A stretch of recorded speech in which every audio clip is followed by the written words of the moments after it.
really thought always as a kid of flying. And I passed the test, went in the Air Force, and I got to fly. I was a mechanic, but I got to fly because I was a flight mechanic.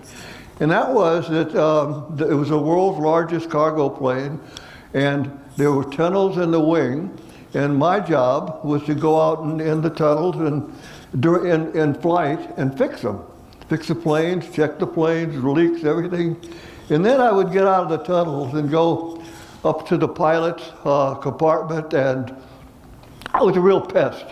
They taught me how to fly because they wanted to go drink coffee. They taught me how everything worked. So it was just an incredible time where I'm learning everything about the plane. Then, very quickly, basically, I got to be a flight engineer. And that's when a flight engineer, when you go into a plane, the pilot's here, co-pilot's here. In a propeller plane, a flight engineer sits right in the middle, so it's one across. But they says the problem with this is that you may not want it because it's in the Arctic, 800 miles from the North Pole, called a place called Thule, Greenland. And no, I'll take it. But that was brutal. 10 months later, we get a chance to go to Bermuda. And Bermuda Triangle is known for weird things happening. Our job was to chase hurricanes there. And one night, we got a call at 2 o'clock in the morning, and we fired up the plane. We slept right above it. A plane coming from Canada they had missed going to North Carolina, and they were going to crash, and they were going to run out of gas a half hour before we got there. And that happened. And what happened was, as we come across, it was a single flashlight that a guy had managed to do in the middle of this black Atlantic and stormy.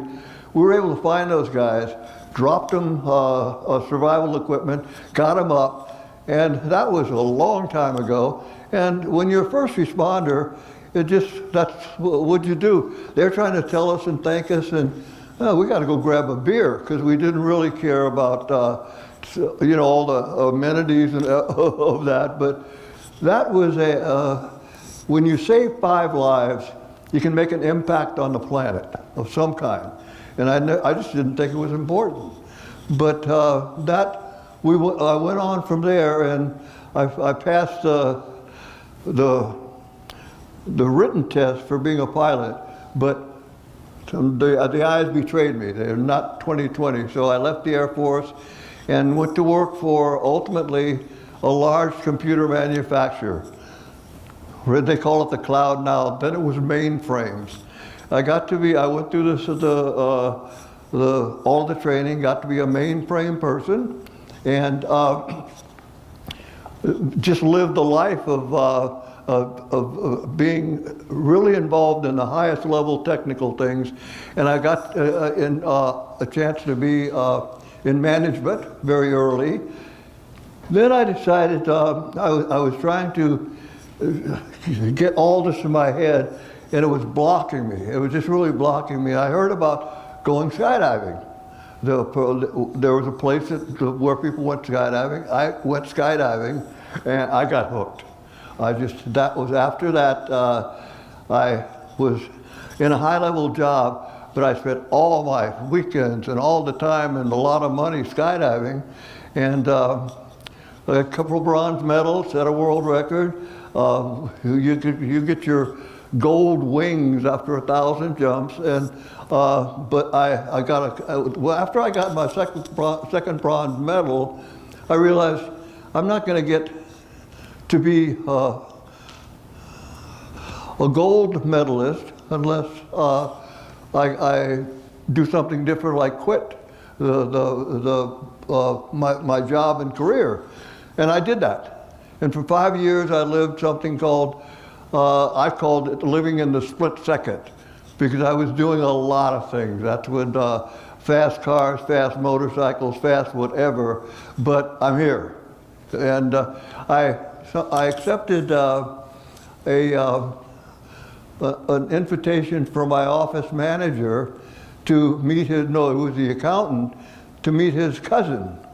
And I'd never been on a blind date. And I said, I don't date cousins. But anyway, we went, I met her. We went to Tahoe the next weekend to talk a lot.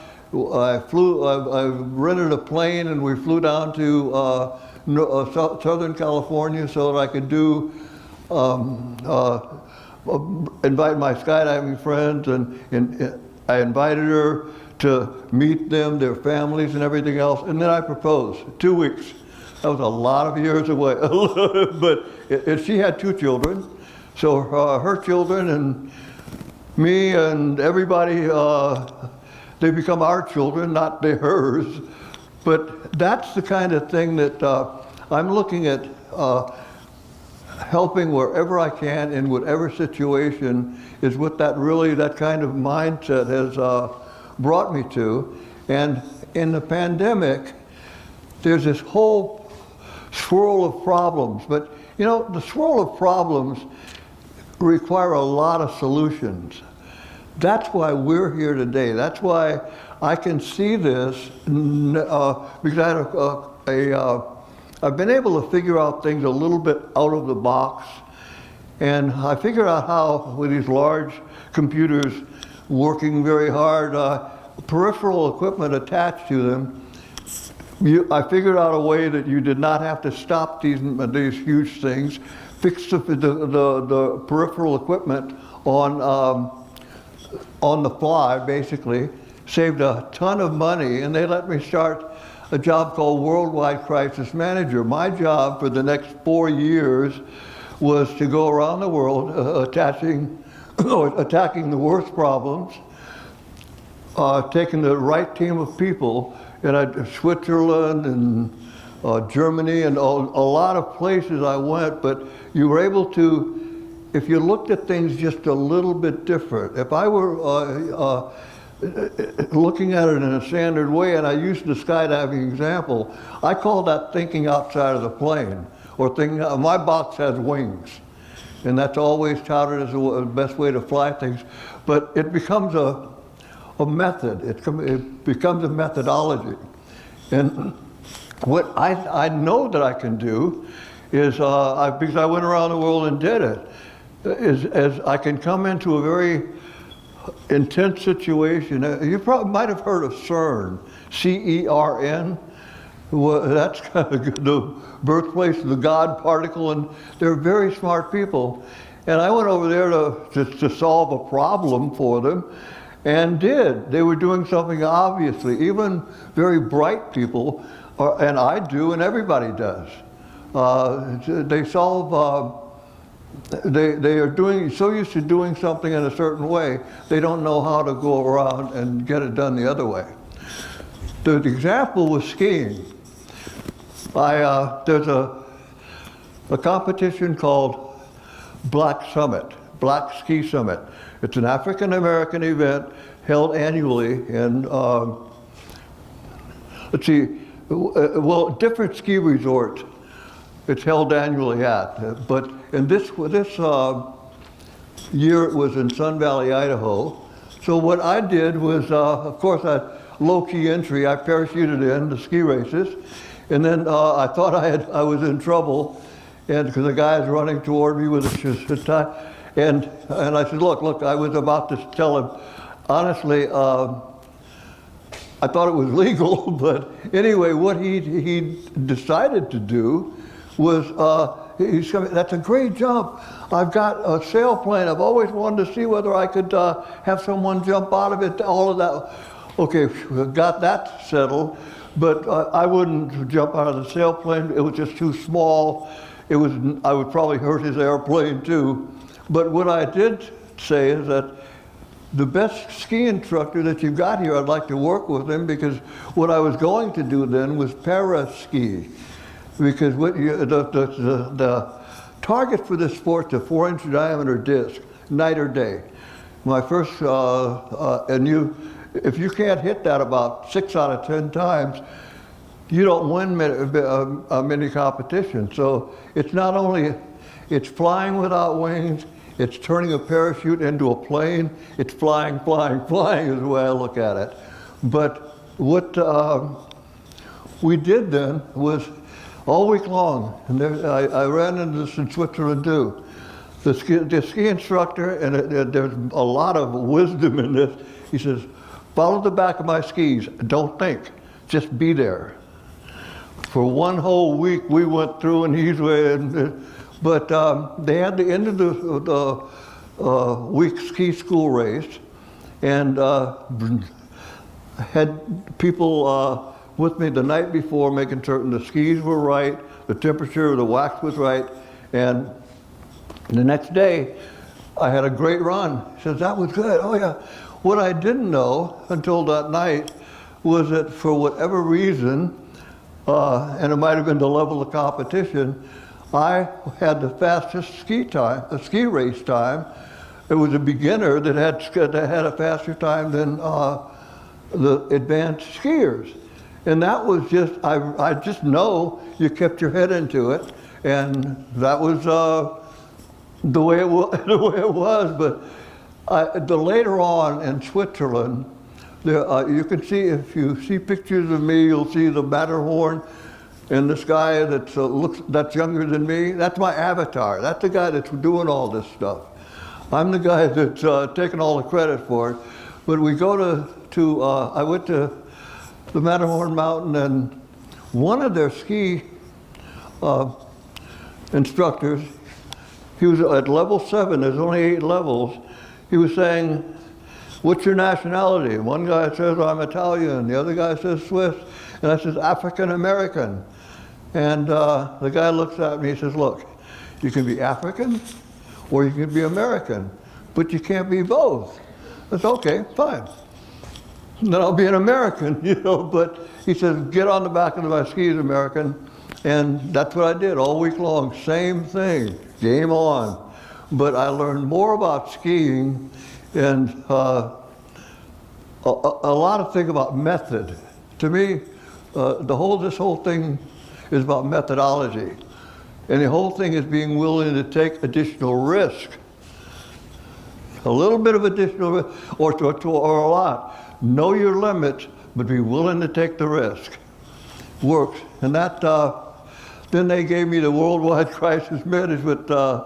That ended, and then what I did was I was able to talk to the company and say, look, same methodology works in sales. I don't like sales. I don't like sales people. I didn't want to be one. I was a technical guy. But the same methodology works. You're solving a problem, and when you solve a problem for someone, they're willing to pay for that, buy it. So that's, even when you're selling, you don't have to sell the way it's got to be a zoo out here now. But you simply have to look at what you're trying to accomplish and then how to accomplish it. That's why here today. You didn't come to hear a talk from me. What we did was you say, in my mind now, is that this is a beginning. Just like the video. We are all now a team. We communicate, and we're going to talk to each other, and we're going to work together.